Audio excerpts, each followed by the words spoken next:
Okay, so I'm primarily a painter and a printmaker from Pinedale, Wyoming, but I'm also very interested in art history and in Wyoming's role in U.S. history, hence my project, which I've been working on at Jentel, mostly on my computer right now, soon hopefully in some paintings. So my first slide. Albert Bierstadt in Wyoming, 1859. Does anyone here not know who Albert Bierstadt was? No shame. Okay. Okay, so I got some Bierstadt basics here. He was a famous 19th century German-American landscape painter and photographer who grew up in New Bedford, Massachusetts. As a young man, he studied painting in Europe, and by 1858, he was a member of the acclaimed Hudson River School of American Painters. But most importantly for us right now, in 1863, his interpretation of Wyoming landscapes changed American art history. My project concerns two paintings of western Wyoming mountain scenes painted by Albert Bierstadt in the late 1800s. I'm going to use my personal experience of those locations as a way to think about how photographs and paintings do and do not approximate place and prompt memory. I want to do this because for well over a century, Bierstadt has been faulted by curators, art historians, and the public for failing to accurately capture or even have witnessed certain places that his paintings depict, including the two places I'm going to talk about. You can go to the next slide. Okay, so in 1859, Bierstadt and two other painters accompanied the government-sponsored Lander Survey, led by Colonel Frederick Lander, to improve the Oregon Trail. This was well before the railroad. It allowed Bierstadt to become the first trained American artist to travel to the far west and then produce marketable images showing the majesty of the Rocky Mountains.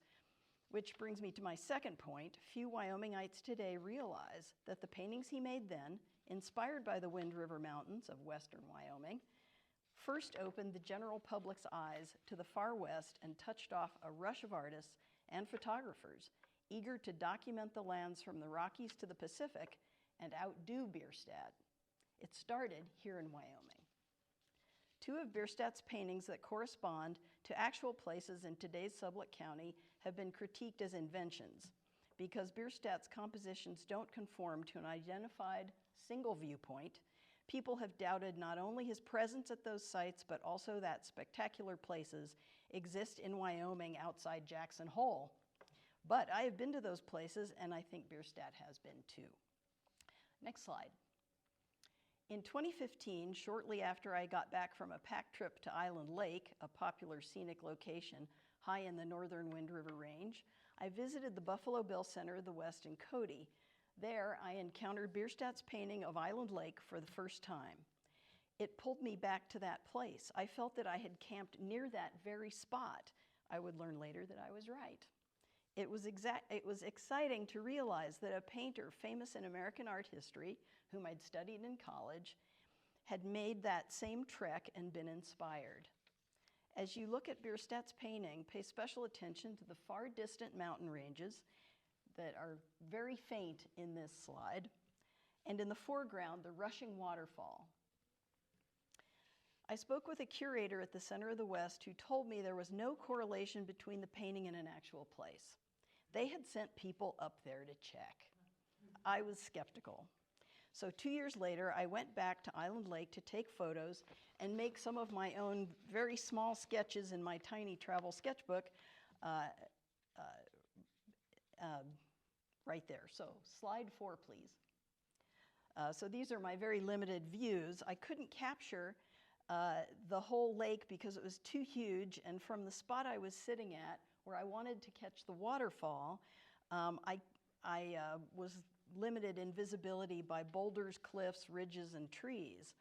But for another thing, I was unable to make the waterfall look like it actually fell into the lake.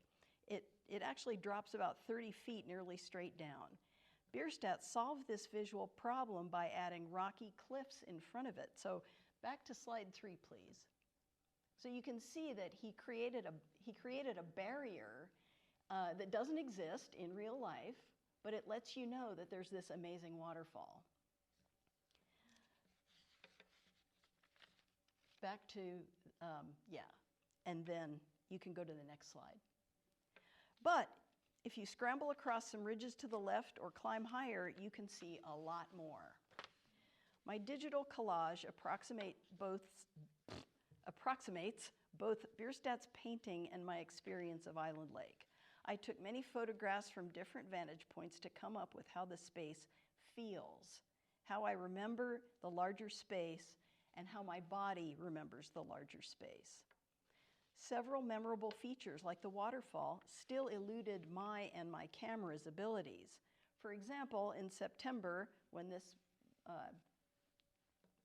happened, Indian paintbrush blooms near the rocky crags. The distant valley and mountains in Bierstadt's painting are actually visible from farther back by climbing partway up Fremont Peak just a few miles to the north. Also behind the viewer of this scene lie stunning panoramas of Fremont and Titcomb Basin that could and did include a hovering eagle or two. Next slide. In 2017, I'd been on a packed trip to Temple Peak in the southern Wind River Range. A year later, I returned to the center of the West in Cody to see a blockbuster exhibit devoted to Albert Bierstadt's artwork from the West. I entered the gallery and saw a photo mural reproduction of this painting, which Bierstadt titled Rocky Mountains, Landers Peak. It teleported me back to this amazing meadow aproning Temple Peak. The label identified the mural not with the title Bierstadt gave, which he did to honor Frederick Landers, survey leader and Civil War hero, but the label simply said Temple Peak. This painting, based on a real place in western Wyoming, catapulted Bierstadt to celebrity status. The massive canvas, it's about 10 or 12 feet wide, sold for $25,000, then the highest amount paid to an American artist, and was reproduced endlessly in engravings and lithographs. It occupies most of one wall in the Metropolitan Museum of Art in New York, even today. Those who know what high elevation sites are like in the Rockies can tell that Bierstadt's canvas is about more than one place or one memory. Maybe we should dim the lights a little more so that the distant peaks are a little more visible. Yeah, it's still pretty hard to see, isn't it? For instance, speaking of kind of combining memories, there's an entire Shoshone village occupying an unlikely grove of cottonwood trees near timberline at nearly 10,000 feet. That you wouldn't see that, really. However, many accurate ethnographic details are included, such as people engaged in daily activities, ritual objects displayed with care, and the processing of every kind of game hunted in the general area even now. Elk, bear, pronghorn, bighorn sheep, what could be a fox, many waterfowl, and a couple of enormous trout. Bierstadt has translated from the valley far below a historical event that occurred earlier that summer. Chief Washakie brought hundreds of his people, some say 800 people, to celebrate the 4th of July with the survey party and artists. They encamped long enough for Bierstadt to make many glass plate negatives and oil sketches on paper. And I don't know if you can actually see the silhouette of Temple Peak in the background or not. So I'm sorry for this kind of bleached out image. Next slide, please. Okay, you can make out the photo of Temple Peak at the top there, so that's good. In 2019, I went back to collect more data at Temple Peak. In particular, I wanted to compare the profound differences in the peak's silhouette depending on one's location. And the photograph at the top is very similar to the peak he painted in that huge masterpiece we just saw. Bierstadt knew that the distinctive profile of Temple Peak visible from the north was much more interesting and memorable than what one sees from the south or from the meadow below its summit. Today, the profile most of us see and remember as we drive many miles along the main road is that dramatic prow of stone, Personally, I love both far and near views of the peak, and the near view is my watercolor and pencil sketch at the bottom. Next slide. In my somewhat surreal digital collage, I show the abundance of water at the site as I know it, with multiple waterfalls and sloughs echoing Bierstadt's waterfalls and lake.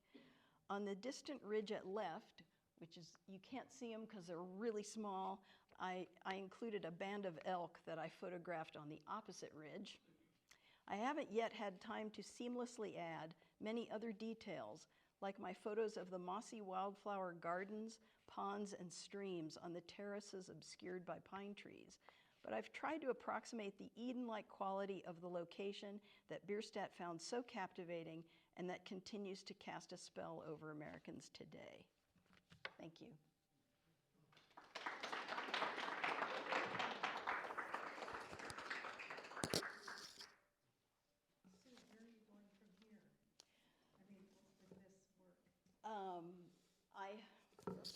I guess I should have kept that on right. I'm hoping to push through into some landscape painting that does what my photo collages do, but without being too literal. I'm trying to get away from overly rendering landscape, but also I need my own vocabulary of brushstrokes and color and all the things, right? And so it's going to take me time, but I first needed to legitimize my memories of those places and figure out what I wanted to say about them, and I'm getting closer. Also, issues of how to interpret the space that doesn't fit on a canvas.